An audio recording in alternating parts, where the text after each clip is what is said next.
this great community in this incredibly cool space. And it's a perfect space for what I'm about to do. Let me tell you a little bit about this. This is a book that I wrote, came out last year. It's called Weight in the Fingertips. Weight as in heft of your fingertips. A musical odyssey from Soviet Ukraine to the world stage. And how did this book come to be? People tell me that, you're too young to write a memoir. So 13 years ago, I was in New York. I had a gig canceled, a Liszt concerto that was canceled because it happened to coincide with my due date. I was about to give birth to my son. So could play the Liszt concerto, but couldn't get there because the nearest hospital near that place was 3 hours away. The orchestra didn't want to take a risk, so they rebooked me. So there I was in my hot little apartment in New York, kind of going stir crazy. And I decided to start writing down memories of my childhood in Odessa, Ukraine. That's where I'm from. And that turned into chapters. Those chapters then made it into the hands of a producer who helped me make them into a monologue recital, which I had toured with, and I still perform it quite a bit. But meanwhile, this manuscript kept growing, and finally became this book. And it covers everything from what's it like to immigrate from the Soviet Union, from Ukraine, what's going on in Ukraine now.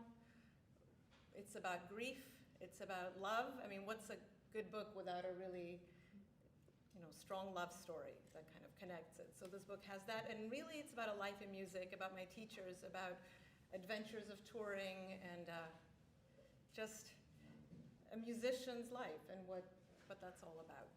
So I'm very happy to share some of it with you today. It's a program where I will read to you some little stories, some parts of the book, and connect them with music. Some of the music you will hear was written for me. Other music will be very familiar to you, and I'll kind of talk you through it.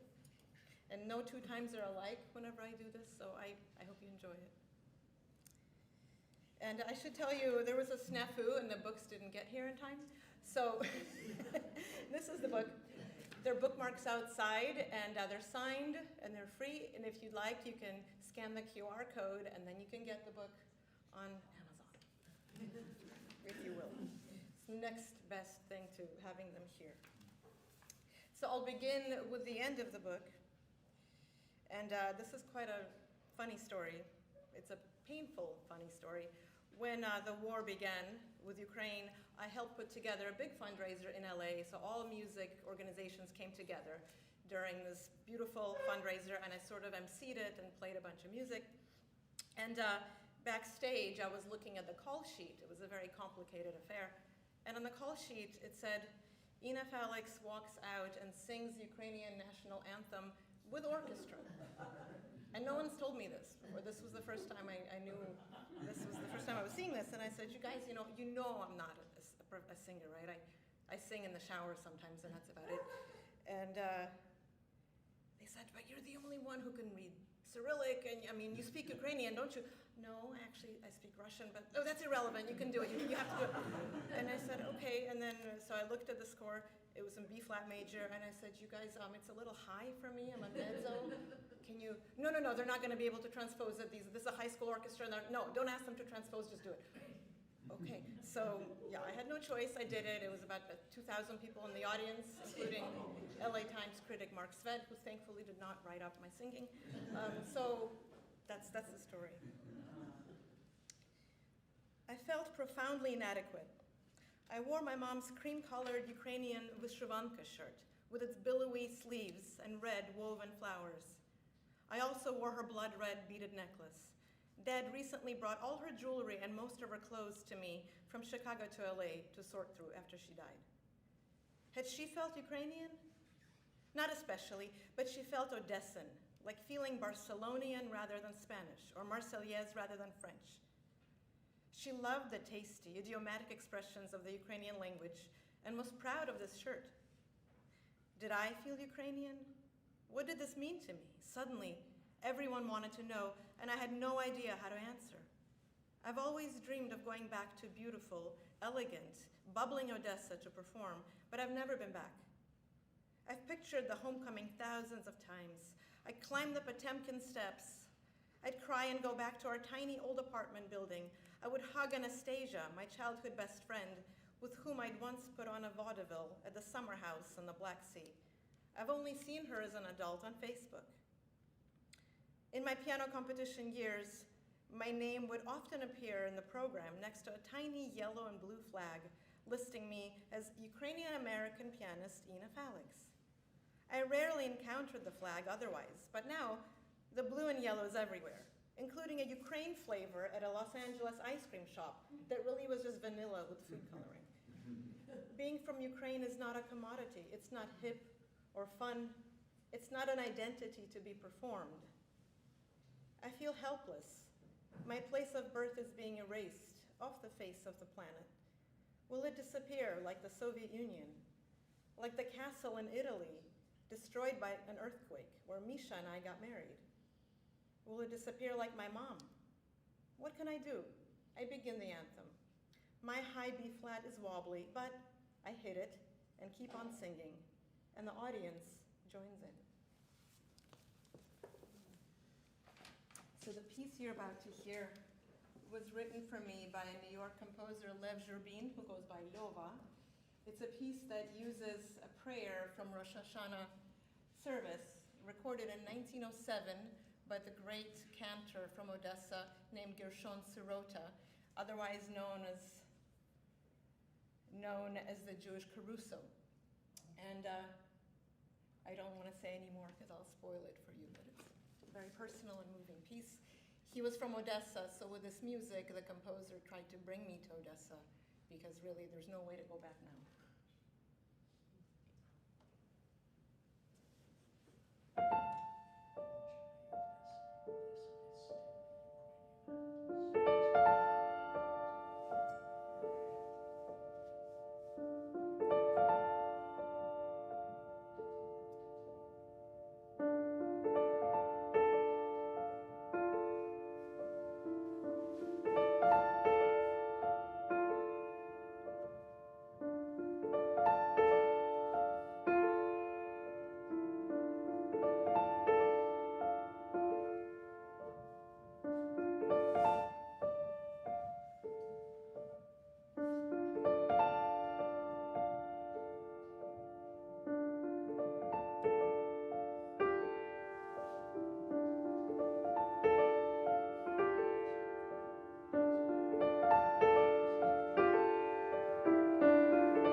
you a little bit to Odessa and to my childhood before we immigrated.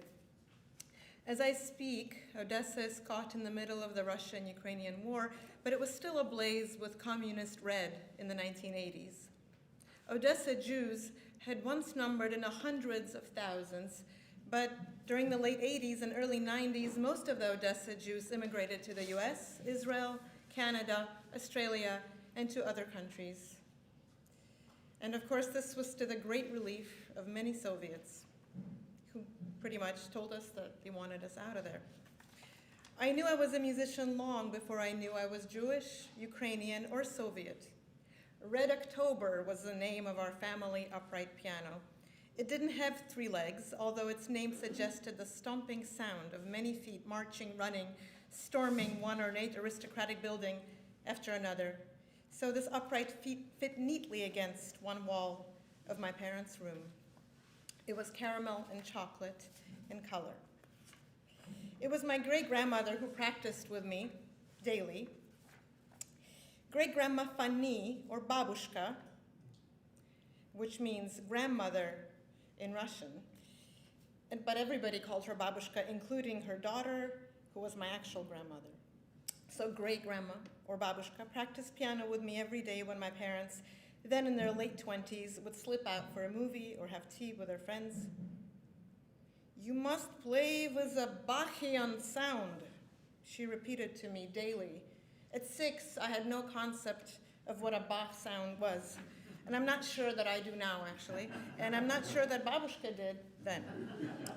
But I imagined something holy, sacred, old and eternal, like babushka herself, like the church that we passed on our way to music school every week. So I practiced in my first year at the piano. Babushka listened, talked about that special sound of Bach, and I imagined a warm, throaty, purplish blue, serious sound.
little bit to the beginning of this love story.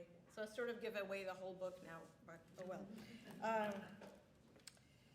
So in Soviet grade school, you were put always girl, boy, and you were assigned your partner. And so I was assigned this partner at age 6. I really had no choice. And his name was Misha, and otherwise known as Shpilka, and we became best friends very quickly. And so he reappears later in the story. One time I lost a precious piece of candy. I was never allowed any street snacks or that sweet, unhygienic soda where everybody used the same glass that was there forever in the vending machine. But once I persuaded my parents to buy me a lollipop rooster. These were sold by a traveling Romani woman in quivering skirts and flamboyant necklaces, and they came in red and green. My mother was sure they were pure poison, but on one memorable occasion, she couldn't take my nagging anymore and bought me the burnt red, sugary bird on a stick. We got on the wobbly bus to the music school, and the crowd surged. I fell backward. The rooster dropped to the floor, immediately squashed by rampaging feet. My screams matched the screech of the traffic, but to no avail. I would never taste an Odessa sugar rooster. Knowing these stories and my parents' immense protectiveness, I was never allowed to go on the bus alone. Shpilka, the gentleman, had begun to walk me home from school at the beginning of our friendship in first grade. He carried my backpack, which in Soviet grade school is one step away from an engagement ring. Our classmates laughed at him, but he never said a word about it, didn't care. In fourth grade, he still did it each day. Once he dropped me off at our apartment complex. He suddenly looked perplexed and a little angry and said, "You know, you asked me to something a few days ago, and I said no, and I meant to say yes." And I pretended I didn't understand what he was talking about because a cruel streak in me had to hear him say it. "What are you talking about? You said that I was in love with you, and I said that I wasn't. Well, I am." I hadn't planned a witty response to this, so the words just hung there in the air like a cartoon caption from one of his drawings. We mumbled awkward goodbyes, and I ran upstairs to the apartment. Babushka sat in her old armchair, as always, waiting for me, and I came to her and shouted, "Spiegelmacher," because that was his last name, and I didn't take it when we got married. Anyway, "Spiegelmacher just told me he's in love with me." "You are 10 years old, Inachka. This is too young to understand such things." She responded predictably with kind, cackling laughter. Later that evening, though, Babushka cried alone in her room. I heard her through the thin wall and sheepishly entered. There were 3 rooms in the apartment and 6 people living in them. "What's wrong?" I asked. "You're leaving me, Inachka. You're leaving for good." "No, I'm not. Where am I going?" Despite the English lessons, overheard conversations about immigration, I still didn't know, or maybe didn't want to know, that we're leaving. When I asked my dad, he explained to me that we had to, because of anti-Semitism, because he didn't want to live in a country of lies, a communist dictatorship, a failed experiment. They were tired of meaningless slogans, of standing in lines. He and Mom wanted me to have a future. I didn't get it, though. Nonetheless, a few weeks later, we left. On my last day in Odessa, my friends, their parents, and mine had gone to the city's famous Potemkin staircase. We walked on the seafront promenade after that with our ice cream, stopped by the Pushkin Monument, and we all took a photo next to the Odessa Opera House. Here's that photo. I began to realize then that I had my bohemian paradise all along in Odessa. So this is where usually I would play a Mozart fantasy, but I'd like to play a different piece for you today. This was written for me by Mike Garson, who was keyboardist for David Bowie for 35 years, but he's also this amazing whiz of the piano, of the disclavier. Actually, he knows how to, he records into the disclavier many improvisations and then writes them down. So he wrote this for me. This is called Psalm of Prayer for Odessa. And in it, he asked me to include a song, a fisherman's song, that's famous to those of you who had ever been to Odessa, might recognize it.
there's a chapter about immigration, and we were the last wave of Jewish refugees who had to go through Vienna and Rome and stay there truly in difficult conditions. Now I realize how difficult they were, but back then it was just a delight for us to see the Western world for the first time. You know, it was about 12 people in an apartment, small apartment of maybe 1 or 2 rooms, and we stayed there for months, waiting for permission to go on. And my mother made me practice on a table so that I could keep my piano chops. And I did that for many hours a day and was not happy about it, especially when she said legato or forte, or that was weird. But anyway, it helped when later I realized that. So we moved to Chicago, and through introductions from friends, we visited a number of Chicago area music teachers, and everybody recommended Emilio del Rosario. We heard of this man while still in Odessa. His reputation for teaching children and teenagers, making the highest level pianists out of them, reached us all the way there. He was known to assign very difficult repertoire to help students attain technical mastery at a very young age, and he aided them with performance opportunities. So a tape of my playing that we made in Odessa circulated through a few sets of hands before landing in his. And one morning he phoned and invited us to come and see him at the Music Institute of Chicago, the music school where he taught for many years. As I later learned, he spent most of his waking hours, and sometimes sleeping hours too, working there. Late nights, weekends, the most sacred of holidays. I was very nervous, imagining him to be a very important man because his name had a heroic ring and the man a grand reputation, and I wanted to impress him. My mom worked with me on preparing some Bach, The Maiden's Wish by Chopin Liszt, Chopin's Fantasy Impromptu, some Chopin etudes. And I practiced my own piano compositions too for that audition. And we waited outside the studio where a couple of nicely dressed children sat on the stairs, to my mom's horror. They were sitting on the floor in their concert clothes. Finally, the door creaked ajar, and a joyous, rather high, fizzy voice said laughingly, "Ah, here is my next victim." A short man stepped out, immaculately dressed, and I noticed that the shape of his face was round and his head slightly square, dark skin, oodles of smiling wrinkles, intense, luminous brown eyes, perfectly shiny black hair that reminded me of my great-grandmother, of Babushka. He exuded immense kindness. He invited me to the piano, and I launched into my program right away before I got too nervous. After I finished, he extended his hand to me, a naughty thing with stubby, hard chunks for fingertips, and said welcome. And so I joined the tightly knit group of Mr. D's studio. But my first years in the States were very difficult. I quickly realized that most children at Wilmette Junior High School, where I went to school, were, shall we say, privileged. They had an unfamiliar glossiness, a kind of polish that twinkled in their clothes, their perfectly sculpted teeth, straight, shiny hair, shapely jeans. I was the only new student, possibly the only foreigner that any of these children had ever seen. When asked if Russia was in Canada, forget that I was from Ukraine, because back then nobody knew the difference, I would take out a little notebook and try to explain to them where the Soviet Union was located. And at lunch, I felt no shame in running to the school office and asking for a lunch card because my father hadn't yet found a job. When asked, "Where did you find these jeans?" I saw nothing wrong with naming a large discount drugstore near our apartment. I couldn't understand why some kids would ask me this repeatedly and with glee. Finally, a sympathetic girl took me aside and said, "You better tell them the Gap." I'd never had to face malice from other children, and to that point, I started to feel the hostility, no longer veiled by roundabout questions about my genes. "We don't want you here," I started to hear. Why did you come here? Go back to where you came from. What can one say to this? But I had a wondrous life in Mr. D's studio at the same time, and I didn't tell my parents about all these problems. My very first few lessons with Mr. D rang with cryptic exclamations. Thumb under, use the wrist, weight in the fingertips, so hence the title of the book.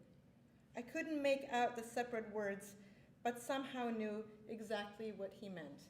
And I thought back to my audition for him when I played The Maiden's Wish, and the wish came true.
Jump ahead, and this is a funny chapter. This is way later.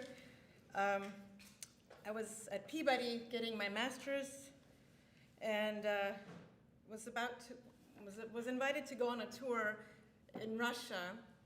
And actually, the chapter is called Rhapsody in Blue, Russian Style, and it's a triptych. It's about 3 different trips specifically to Russia, and all of them somehow were related to Rhapsody in Blue. And this little story is about a moment in time where I just played the Rhapsody in Blue with this orchestra from Baltimore, of a youth orchestra, and I was the only person in that entire group, maybe 70 people, who spoke Russian, so they decided, oh, what the heck, we get a free translator. Let's get her to translate. So we were crossing the border by train from Estonia to Russia, and actually that night they brought on a new translator, which was very exciting. So this is just the experience of crossing the border. I woke up around 2 in the morning to Jason, the conductor, frantically knocking at the train compartment door after we had settled in already. The train was stopped. Inna, I'm sorry to wake you, but we need your help. What's going on? Well, we're crossing the border. There seems to be a problem. We just don't understand what it is. We've been here for over an hour. What about Svetlana, the new translator? Isn't this part of her job? Well, she locked herself in the compartment with Bud, the tuba player, but we can't get her out of there. And they can't hear us. So while Svetlana was making out with the tuba player, I was left to untangle a mess with the border guards. Great. I wasn't destined to sleep on this tour.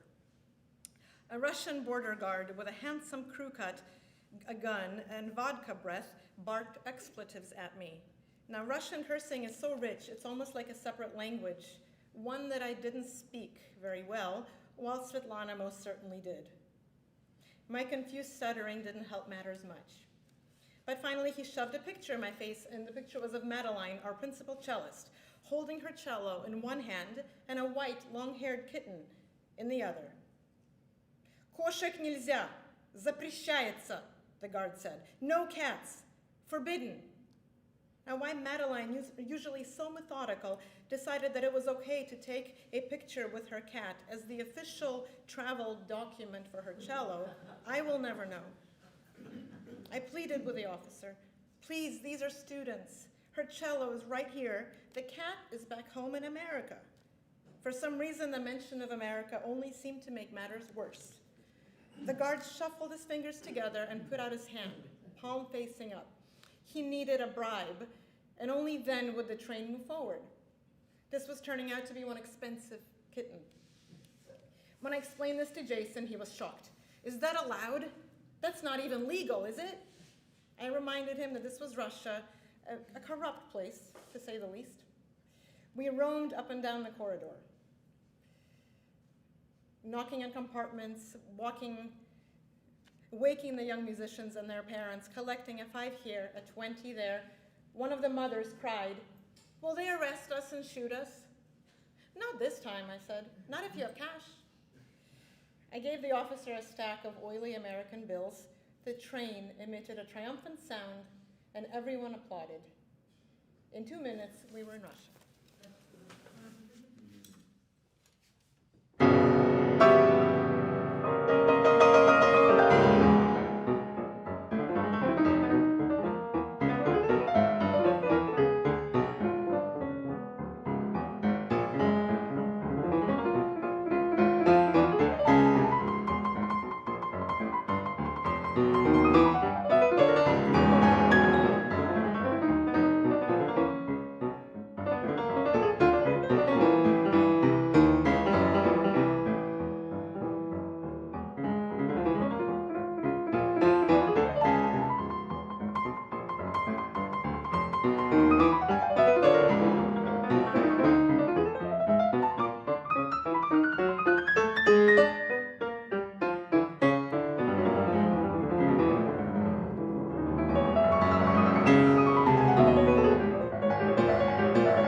a little bit more from this Russia chapter. Now, a character of this book is my favorite novel of all time, which is Mikhail Bulgakov's Master and Margarita.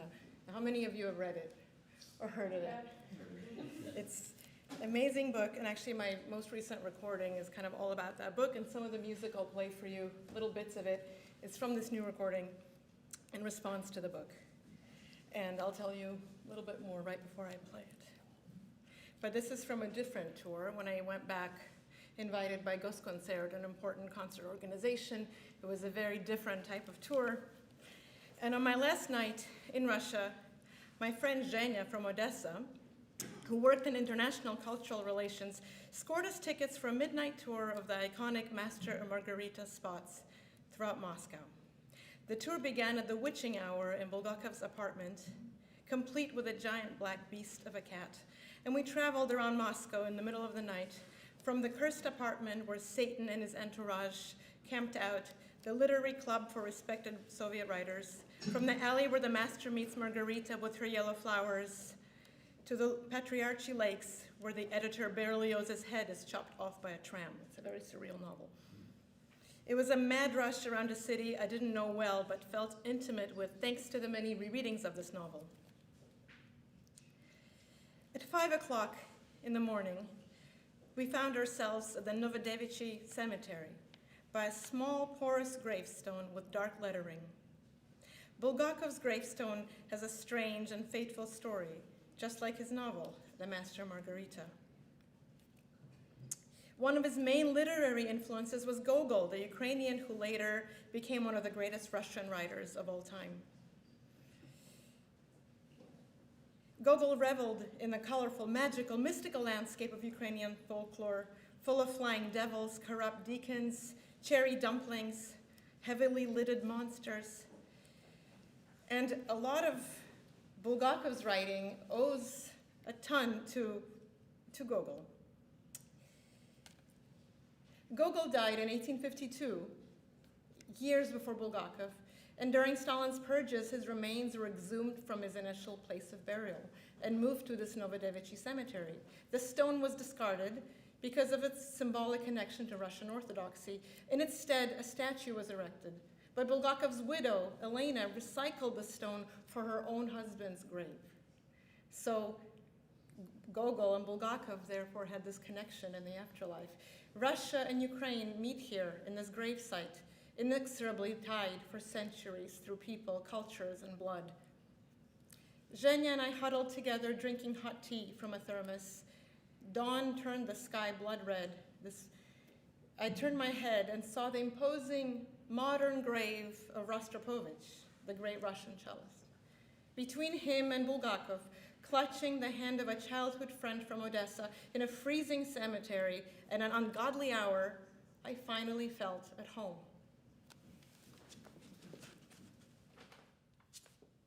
So these two pieces, the first one is very short, written by Veronica Krauss. It's part of the Master Margarita suite. And this is about Margarita imagining talking to the master, her lover, after he left. Have you stopped loving me? No, for some reason I don't believe it. That means you were arrested, exiled, and you died. I beg of you, let me be. Give me the freedom to live and breathe air. You are free. Am I holding you? No, leave my memory. Then I will be free.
by Maya Miro Johnson.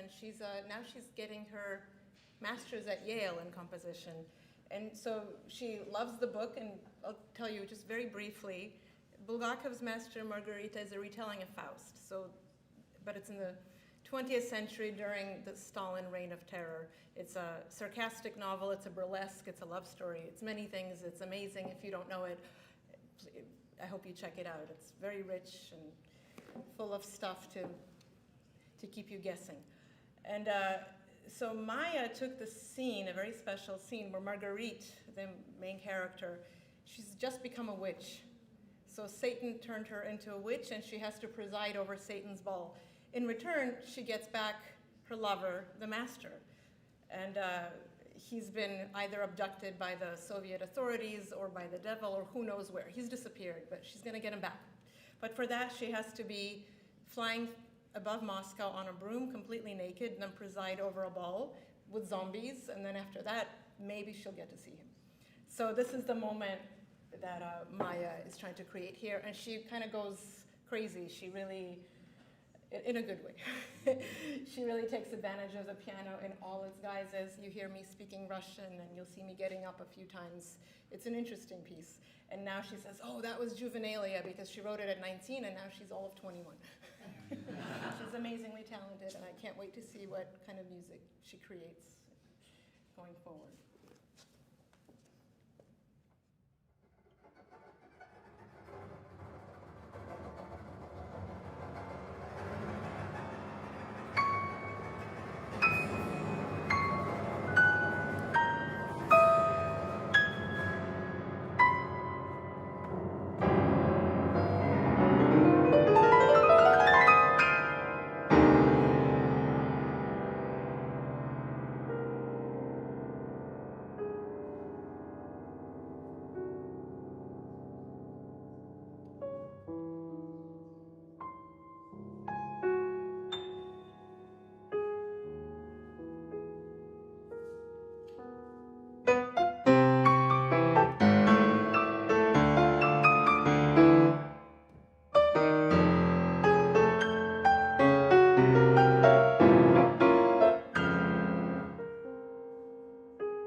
фонтанов, тюльпанов и камелий. Просто было, что было.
Просто было, что было.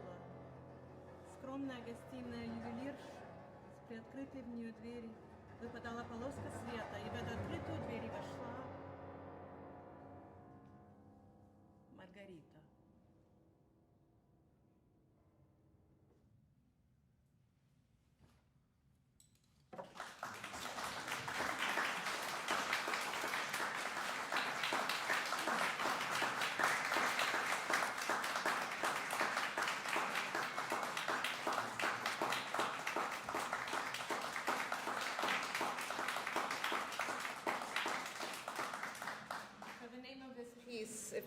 I think it's in your program, but it's called Manuscripts Don't Burn, which is that iconic phrase of Bulgakov. It comes from the book. It references art, I think, but the devil retrieves the master's manuscript from a fire in front of this Margarita who just appeared after the ball. And this manuscript was thought to be missing, but he takes it out of the fire and says, manuscripts don't burn. There's a very powerful moment. And finally, last but not least, the love part of the story. I'm not going to tell you too much other than many years later, that little boy Misha from the beginning decided to write to me again, and yada, yada, yada, lots of emails later. I had a concert in France. He decided to come and see me play, and so now we are married and we live in Los Angeles. And so we had agreed to meet in Toulouse next to the hotel where Antoine Saint-Exupéry had stayed, and of course he wrote The Little Prince, and we had a code phrase that we were supposed to use when we saw each other, and that code phrase was, will you please draw me a sheep? A thin and athletic guy with clever, kind eyes, slender, elongated features, a giant backpack, and serious sideburns was hugging me. I spoke the requisite phrase, can you please draw me a sheep? To this, he took out a folded paper with a pen drawing of a sheep eating grass on a small planet. I drew this on the train, he said. Here's that. And that's it's framed in our room. On the train to Carcassonne, where my next recital was to be, and we went together, I looked into his face carefully and saw ages reflected in it. A hint of my great-grandmother's eagle nose, of black and white photographs from our school, the square backpacks we wore back then in 4th grade. But these were fragments. I couldn't place the boy within the man or vice versa, and this collision of images, then and now, was making it hard to breathe. More than anything, I suddenly wanted to be by the piano, to play like I was in a forest, walking by an ancient, clear river, following it blindly, listening to it, letting it lead me away, to the one thing that was constant and unchanged within itself, the music.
2 of our Heida Hermanns International Music Competition.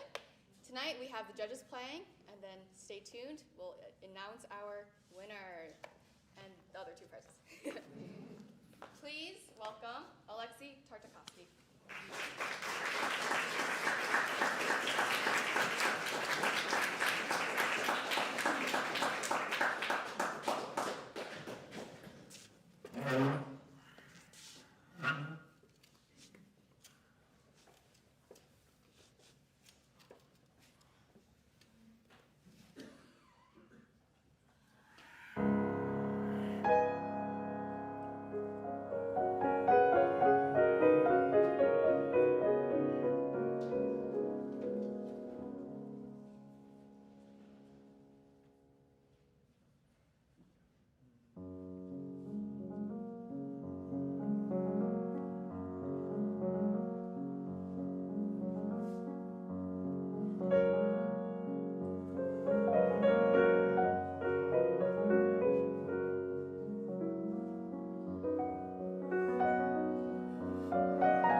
might take a moment.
don't think many people consider Philip Glass a particularly spiritual person, but this is a piece that has a lot of spiritual memories in it. In the 1980s, when the Dalai Lama came to New York, Philip Glass played this piece for him. 30 years later, when the Dalai Lama returned to New York, Philip Glass was there again to play this piece for him. It's a piece of huge contrast, pure peace and mad rush, as the title suggests. But instead of focusing on the diversity of it, I like to focus on the unity of it. All these different kinds of moods are contained in the same piece, and they coexist. Hope you enjoy.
week. Okay. This is the moment that we've been gearing up for. I want to thank everyone who's been involved at MoCA, obviously the whole team there, and the Sorensens for making the prizes possible.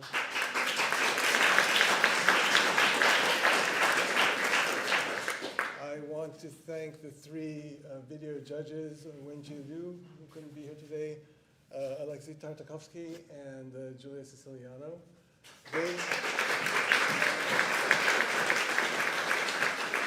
They went through over 70 applications, watching video performances of all of them to choose these three finalists that you've heard.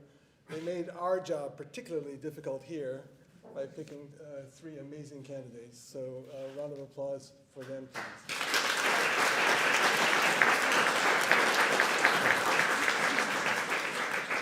I want to thank my two co-judges on the panel, Miki Aoki and Inna Faliks. They made the job very pleasant. Thank you very much.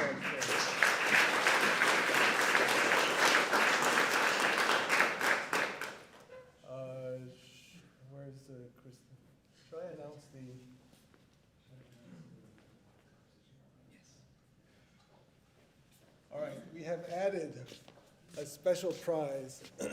We had the distinct honor of having Lowell Lieberman, the composer of the commission work, with us yesterday. He heard all of the performances. He heard all three of the performances of his piece for the very first time, played by anybody in this whole world, world premiere. And we decided to give an award for best performance of the commission prize. And that award, $500, will go to Carter Johnson.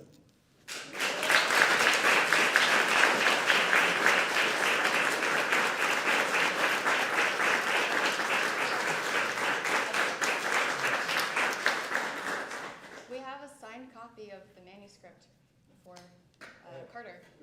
Wow, very cool.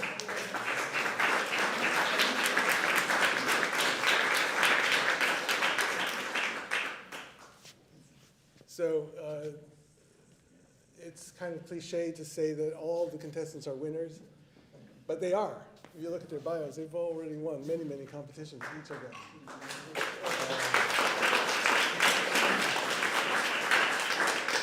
And we've designed the Heida Hermanns competition to be not a competition where people lose, but a competition where everybody wins, in the sense that this kind of intimate format, this kind of freedom to choose the program that you want, to interact with the audience as you please, this is something I think that we all, as artists, it's an honor to be able to do that, to share our music and to share our experiences with the audience. And so we try to design this competition to be more like a concert than a competition.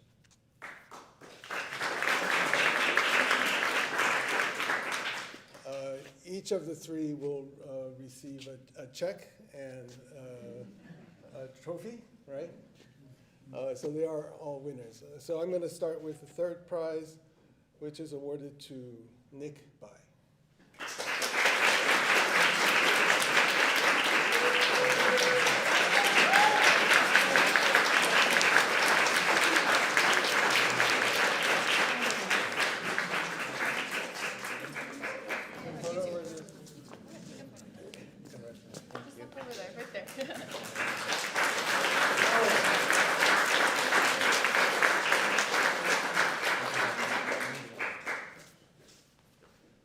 Our second prize goes to Yang Chu Liu.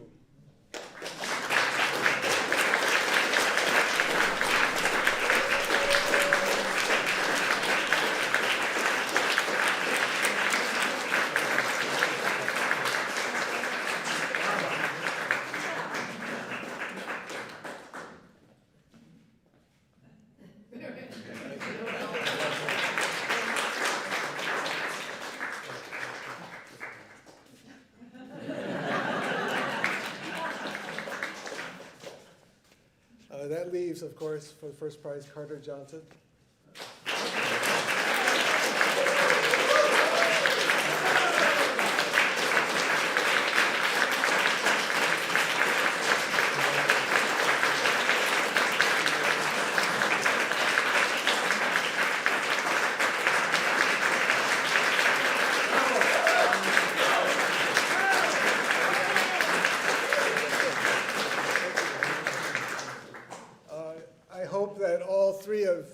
these winners have made Westport a bit of their home, and they're always welcome to return and to be here to perform or just to continue the friendships.